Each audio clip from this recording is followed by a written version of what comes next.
Hello and welcome to the Matt's Movie Reviews podcast. I am your host, Matthew Pejkovic, and this is episode number 656. Fresh off its Sydney premiere is Unseen Enemy, an action thriller that stars Salvatore Samperi as a private investigator who finds himself thrust into a criminal conspiracy. Filled with incredible action scenes and driven by an engrossing story, Unseen Enemy is a low-budget Aussie thriller that punches above its weight and delivers as one of the better action thriller movies that we've seen on Aussie screens in some time. For a lot of people out there, December 24, mark it on your calendar. It's going to actually be on a number of streaming platforms. As soon as we find that out, we're going to put it out there for everyone to check this movie out because I'm a big fan of Unseen Enemy. I love it when I see Aussie filmmakers make action movies. And I got to say, Salvatore Samperi, congratulations to the film and thank you for joining me. Wow, thank you so much. That was an awesome introduction. So yeah, man, really appreciate it. Thank you. The premiere was just last Wednesday over at the Ritz over in Sydney. How did that all go for you? What was it like showing your film to a Aussie audience and getting their reaction to it? Yeah, it was everything we could have hoped for. With regards to the audience, they were awesome. They were so enthusiastic. They were responding, vocally to, a lot of the different moments that we create throughout the film, and that's what we were there for. When you write and produce a film, you want to make sure that what you intended with regards to the audience reactions around certain moments that they land, and when they vocally and clap or laugh or whatnot at certain moments, it was so rewarding for me and Matt to witness that. And Matt Pearson being the co-director of the film. It's really interesting. Your career stunt work was something that you did quite a lot of. You did some short films as well through Yeah. Engineered Films, which yourself is like a co-founder of. Jumping into feature filmmaking, what was that process like for you in regards to getting a movie like this off the ground? Because I talk to a lot of indie filmmakers in Australia. When it comes to genre films, unfortunately, not always the government bodies aren't always there to help with that kind of stuff. So it's very much kind of like DIY, kind of like, go very much kind of blue collar kind of filmmaking in a lot of Yeah. ways. Is that something that you pretty much found with Unseen Enemy as well? Yeah, we knew we had to sort of handle this all on our own, produce this all on our own. But we were fortunate enough that we built a small team when we shot our short film Decom. Now that film was like a proof of concept, not just for the action and writing and stunt work, but also with regards to the crew that we had supporting us on that film. And all the guys on that production came on board, and we added a couple more for Unseen Enemy. So it was just building off Decom into Unseen Enemy, and yeah, we all wore multiple hats, and yeah, got the film across the line. When it comes to writing unseen enemies, the character of Levi, someone that you had in mind for a while, was that kind of like someone that you always wanted to play? Some like a, to me, he's a really interesting character. He's kind of like a reluctant hero.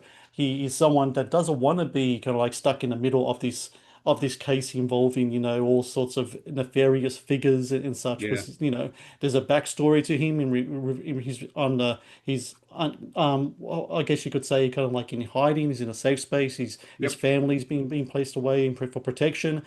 There's a reason he doesn't want to show his head again in kind of like the main streets of the Sydney Underground, but here he is doing it. Excuse me.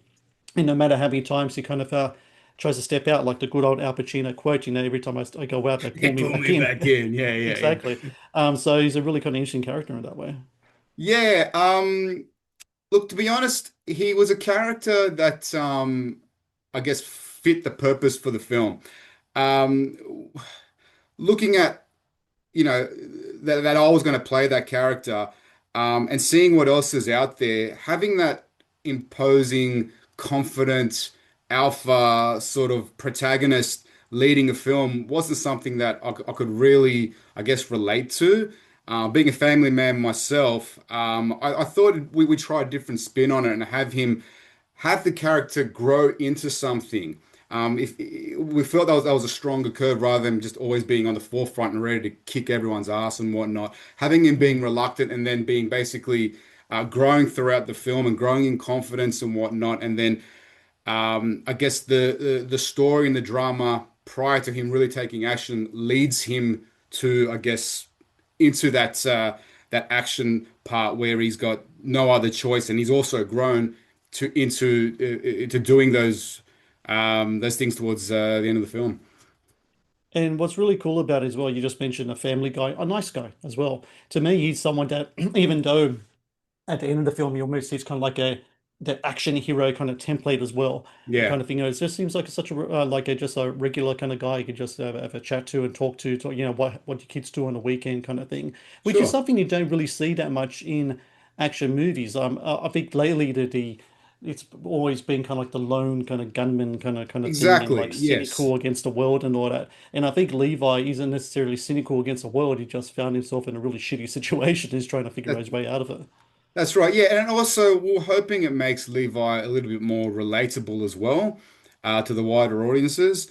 But yeah, being a low budget action film, there has to be a few differentiators in there, and trying to emulate what larger productions do with regards to their protagonist. And that protagonist is able to also do a lot more because the budget allows it. You know, a lot more special effects, a lot more explosions, a lot more bad guys he's defeating and whatnot. But yeah, this sort of fit more in line with the production, the budget. And also, I guess with the character having that little bit of a differentiator that he's not that typical action guy, but when push comes to shove, he can hopefully perform and do the required task that's expected out of an action hero. So yeah, Hi guys, Matt here from Matt's Movie Reviews, letting you know that the Matt's Movie Reviews YouTube channel has launched channel membership. This provides exclusive videos and other cool stuff as well for all channel members. It's under one tier,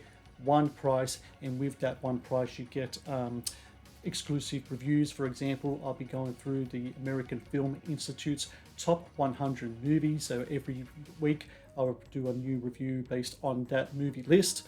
You can get exclusive reviews based on your requests. Request a movie review and I will review it for you. You'll also get exclusive content for behind the scenes stuff as well. You also get exclusive interviews that I haven't posted yet as part of my podcast, like older interviews with Academy Award winners and other great filmmakers and actors as well, and a bunch of other cool stuff as well. I hope you can all join up, be part of this great experience I have an offer for you. Support indie content creators, support a movie critic like myself who is trying to make it through the content creator space. Matt's Movie Reviews YouTube channel memberships. Please join and get some great exclusive content. A hero needs a great villain. There are a number of them in this film. You have the Yakuza just as a whole, kind of like a one kind of villainous kind of entity in the film. But Artom Simon, if I said his name right, that's Artom correct. Simon, Yes. he plays the character of Sirius, who's kind of like this. I think he's kind of like trying to push himself as a burgeoning kind of individual criminal character, even though he's got people to answer to. But Exactly. he's very much a rebel in that regard and doesn't want to answer to anyone. He wants to stake his own claim in a sort of way. He's terrific. He really embodies a kind of like villainous energy throughout the film, almost kind of sleazy in some ways as Yeah. well, which kind of helps a lot because again it comes to that balance where there's kind of like uh, a thing about Levi. I'm not going to say a purity about him, but it's very much kind of like a regularity to him. Where on the other end you got like a more of a sly scumbag kind of guy who goes Mm, around selling drugs and doing all these bad stuff. But he's also someone who is able to handle himself as well. And I think what's really cool about indie films in a lot of ways is that filmmakers and productions have to rely on their own resources. And a yeah. big resource we have here is the martial arts skills that you and Artem kind of bring to the film. How long have you known Artem? This isn't the first time you worked with him, though, is that he was on that short film with you guys beforehand as well? Yeah, no, he wasn't on the short film with us. He was sort of in the background helping us out with some behind the scenes footage.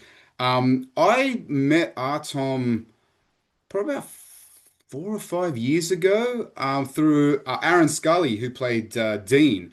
And I was Artom used to he's a former singer, and he's got a few music videos and whatnot out there. And I was in one of his music clips, and then he started seeing what it was that I was doing, and I saw he was doing short films. We're both kind of like, "Hey, you got a Taekwondo background, so do I." And then well, we're going to do something together, and it sort of evolved from that. With regards to him playing Sarus, the script was originally written for more of an Aussie antagonist, but when our Tom came to me, he was so keen to do something. And I said, "Look, I've got a script here. I could rewrite this for being someone more like yourself. What's your take on the antagonist, and would you be interested?" He read the script and goes, "Sal, love it." And we sat down and really worked on his character, and he had, the backstory and whatnot that he could bring to it. And myself, Matt, and Tom, really worked on Cyrus to create that separate entity that really, I guess, uh, is the opposite of what Levi was, what everything Levi stands for, and really can articulate what his goals and objectives were, which was completely different to what Levi's were. So he brought a lot of ideas and character and himself. He's not a bad guy in real life, obviously, but just through his experiences in life and whatnot, he was able to really give us a rich character that added so much to Unseen Enemy. Like I couldn't imagine that film without Cyrus in it. No, I mean, you need to have that kind of protagonist. You can't have kickboxer without Tong Po. You can't have certain films without a certain guy. You need to have that guy that really kind of stands out because Yeah, I think the great thing about Unseen Enemy as well is the stakes that are at play. And I yeah. always say all the time, it doesn't matter if it's a $1 million budget or $100 million budget. If there's no stakes in the story, if you don't know what these people are fighting for or what Mm. they're traveling towards or whatever, the story's just not going to work because it's just not going to grip you. And there's multiple stakes here. I mean, Levi's got his own journey. He's trying to get under the thumb of the Yakuza to get back to his family. And then you got the Cyrus character coming into the fray, and then all of those complications that come with that as well. Yeah. And I think it's really cool, just like how at the end, it all of it kind of, I don't want to give away too much, but all that kind of comes together in these last kind of like 40 minutes or so of the film. All these kind of uh, all these elements. Mm. And when it does kind of come together, kind of like a great kind of chemistry set, it kind of explodes. Yeah, exactly. Yeah, cool. Yep. Well, And yeah, and so I really dug that as well. And it was just really interesting to me. When I'm watching the fight scenes in the movie, the action filmography is just really fantastic in this film. thank you. But I've talked to so many different kind of like martial arts kind of like action stars. Anyone from Brent Foster, Scott Atkins, Michael Jai White, and they all got a different answer in regards to choreography. It could be one person might be like, oh, on the day, me and so have worked together before, so we know what to do and kind of like improv kind of thing. Another person might say, we took our time, we wrote everything out, kind of like a dance kind of thing. What about yourself when it comes to doing fight choreography for your movie? What's the kind of like approach that you had in regards to this film? Yeah, so there was a couple of things we had to consider. One was the skill set of each of the performers. So we first would understand, and every one of the performers had a some kind of martial arts background. So it wasn't like they were an actor with a training in martial arts. It was almost the other way around. They were martial artists who are also actors. So we understand the strengths of each character first, because we do recognize that we aren't Scott Atkins, we aren't Brent Foster. We have certain skill sets that we need to I guess show. So we need to make sure that we encapsulate that stuff and show that stuff. So we first understand what each of the performers their best qualities are. Then we want to, I guess, tell a story within the fight. We want the audiences to be dragged in different directions as opposed to where they think the fight's going, who's got the upper hand and whatnot. So we have these different points. It's almost like mini stories within the fight. Mm. Then we sit together and it's just yeah, we work it out. And we didn't know, just do it on the day. There was one fight sequence where we had to do it on the day due to time constraints, but all the stuff between Levi and Asada, Levi and Sarus, and all the stuff, pretty much almost all of it in the warehouse, we did have it pre-planned, rehearsed, and yeah, we pretty much went on point with regards to what we did in the fight choreography that we prepared earlier. Yeah. The Matt's Movie Reviews podcast is brought to you by Amazon Prime Video. One of the best on-demand streaming services available, Amazon Prime Video features exclusive Amazon originals as well as popular movies and TV shows. Watch Amazon Prime Video anytime, anywhere. And the cool thing about a lot of these kind of like action sequences is that a lot of people get their time to shine. A lot of the Yeah. time, the hero will be like the main kind of impetus of all the kind of stuff, and everything else is just kind of like background fodder to just Mm. for the collision only. But Artem gets stuff to do. The guys who play your Yakuza characters, they Yeah. get really stuff to do. They get time to shine as well. You as an action hero like Levi gets his ass kicked plenty of times, but that's a whole point sometimes of doing these films. You need to get your ass kicked so you get the comeback. There's the stakes again. Even there are times like there might be other characters who might get a chance to get their upcomings as well, which you Yeah. don't expect. Which I think was a really cool thing as well. Was that something that you really kind of focused on, that everyone kind of gets their little piece of the pie to make sure that not only does it establish those characters as threats in their own right, but also, just gives a little bit of balance to it on. I like that balance quite a bit.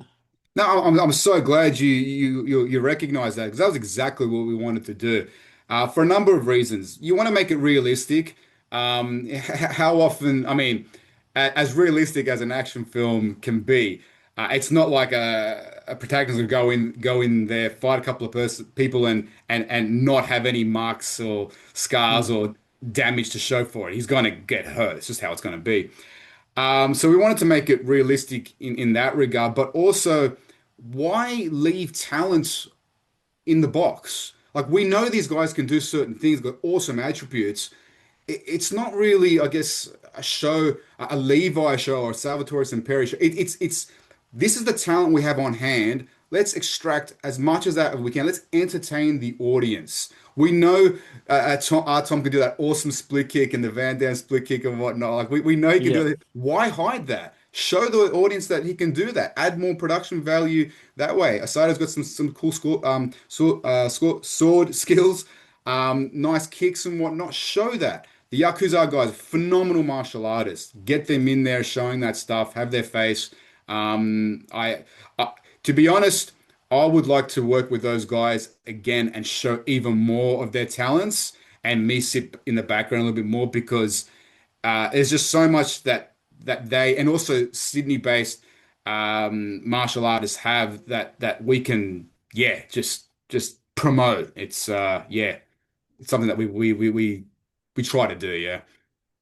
Um, Something I want to ask. I got a couple of silly questions. I like to throw in a Okay. silly question now and again. So I got two of them for you as I was All watching the right. movie.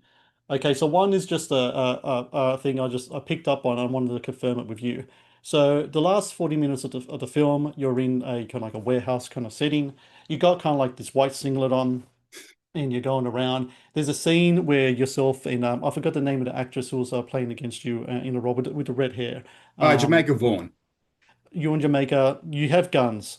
One has a small gun, one has a big gun, and you swap the guns over. And you're like, nah, let's have this gun. You kind of swap it over. It kind of reminded me of a scene in the kind of way, and it's one of my favorite movies called Big Trouble in Little China, Oh where yeah, love that Kurt, movie. Yeah. Kurt Russell has the singlet, and him and his mate, they got the guns in a small gun and a swapper for the big gun. Was that in any way intentional, or am I just kind of picking up a wrong thing here? No, well, no. Well, Levi takes the gun off Susie.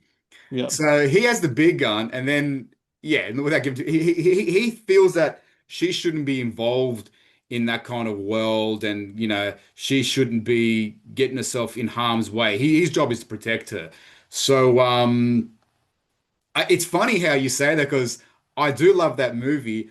I never thought that it was a reference to that. Maybe somewhere in the back of my mind. Who knows? But no, it wasn't a reference to Big Trouble in Little China, which like I said, I repeat, I love that movie. I do too. Actually, I'm wearing the shirt right Oh, now. yes. Um, another scene with you in Jamaica Vaughan. But prior to that, you're in a cafe and Yes. a pizza comes out. Yes. Now, I got a thing that I do. I have this show called Saturday Conversation, and I do this segment called Rapid Fire Questions. And the last question, which I deem to be the most important question, Hmm. is pineapple on pizza, yes or no? Now, the pizza comes out, Yes. and there's pineapple on the pizza. And I say to myself, this is Salvatore Samperi. Salvatore, was it your decision to have pineapple on that pizza in that scene? And are you a pineapple on pizza guy? Yes and yes. I know a lot of Oh my Italians are Lord. gonna hate me for that, but I don't mind pineapple on pizza, especially when it's Hawaiian pizza. It was meant to be, I guess, more of a reference to To the daughter, his yeah. connection to his daughter, and that was Yeah. reminding him of what his daughter loves to eat, and therefore he loves it just the same. But me personally, I love pizza in general. Yeah. You put a pineapple on it. If it's that kind of pizza, go for it. But whatever the pizza is, they have their own certain flavors, and I'm a fan of nearly all pizzas. So yeah. All right. I'm just gonna check that. I just got to check Okay. that. Good All right. question. Silly questions. Finished there. Um, the character of Levi in the film, to me, and I don't know if you guys feel the same. He has franchise potential. Being a private investigator, he can look at different crimes. Maybe he and his family are now living in a different place. Maybe something happens in a different state, or what have you.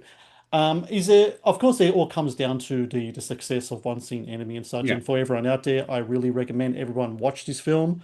Um, is there any kind of idea of maybe doing more with Levi as a character, or do you think Levi as a character is just one and done, and that's it for regards to his story? Yeah, I think at this point he is one and done. Um, as a storyteller and filmmaker, I think we need to, I guess, keep and create new, fresh ideas, new, fresh characters and whatnot to keep that energy and motivation going. I mean, who knows? Like down the line, we may get re-energized and whatnot and say, "Oh yeah, let's recreate this for Liv. We've got a great concept for this character." But as of now, with regards to our next feature film, no, I don't think we'll be seeing Levi in it. Something new and fresh to keep things, energized and yeah, just keep that motivation going. The Matt's Movie Reviews YouTube channel is brought to you by TeePublic. TeePublic is the world's largest marketplace for independent creators to sell their work on the highest quality merchandise. With over 1.2 million designs, TeePublic is sure to have something you will love. Yeah, and I think that is great because I have long been an advocate that more genre film needs to be made by Australian filmmakers. Unfortunately, like I said, I've talked to so many Aussie indie filmmakers. Unfortunately, the gatekeepers, just don't help out in regards to that. There's always some like it's always like the message movie or something like that. They're always looking out for. For me, if you look at the history of Australian cinema, the big hits, the action films, the horrors, all that kind of stuff, those are the ones that kind of made Australian cinema what it is. Yeah. And I think it's something very important that we need to continue moving with. With regards to engineered films moving forward now, is your template going to be action films, thrillers? Is that the template? Is that the engineered films kind of thing, or does it come down to best story served for the movie? Yeah, look, we are heavily focused on the story and getting, audiences connect deeply within the story. But on top of the story, we are pretty much 98% certain there's going to be action surrounding that to sort of elevate the audience's engagement and enjoyment for the film. It's something that we're heavily passionate about, but we're not going to censor the film around the action. We've got to have a strong story at its core. Our goal is for the audience to engage strongly with the characters, with the motivations, with the philosophical debates that potentially different characters have within the story, and then the action is almost the icing on top, which the audience gets to sit back and enjoy as well. But yeah, we're going back to the drawing board now and really focusing on those storytelling elements, and then yeah, the action will be delivered on top of that. Well, I think that you really succeeded all of that with Unseen Enemy. Thank you. For Yeah. everyone out there, December 24.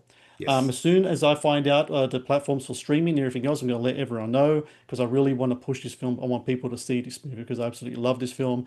I Thank know a you. lot of people, especially like of my generation, who kind of grew up watching kind of like these kind of action films are very similar in ilk. I'm sure, same as yourself and your other cast and crew as well, would absolutely love watching Unseen Enemy. So I recommend everyone do it. And everyone out there in the North American audience, I understand that you had already had like a release back there in September. Is that right? Yeah, so it's on quite a few platforms in North America. I think Amazon, Apple TV, Google.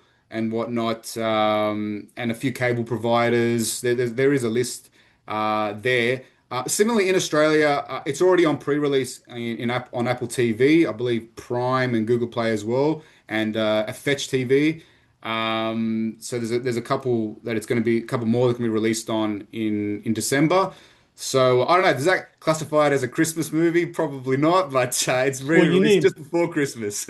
well next time you have I don't know maybe you can have like the I don't know the Artom character have a Christmas tree in his house or something, or Yeah, maybe yeah. you're buying a Christmas present for your daughter or something and shipping it off to her maybe, That but it would then is. change the classification. Yeah. No, they're exactly right. But yeah, Christmas movie or not, it's required watching, I reckon, for everyone out there. And Salvatore, I thank you so very much for your time today. Thanks for your movie, man. And give my best to all your cast and crew when you see it, and let them know that this action fan here, this old goat of an action fan, really enjoyed the film very much. So thank you. I really appreciate it. Thank you so much, man. Yeah, that's awesome. Cheers. Thank you for watching the Matt's Movie Reviews channel. Please subscribe for more reviews, podcast interviews, and exclusive content.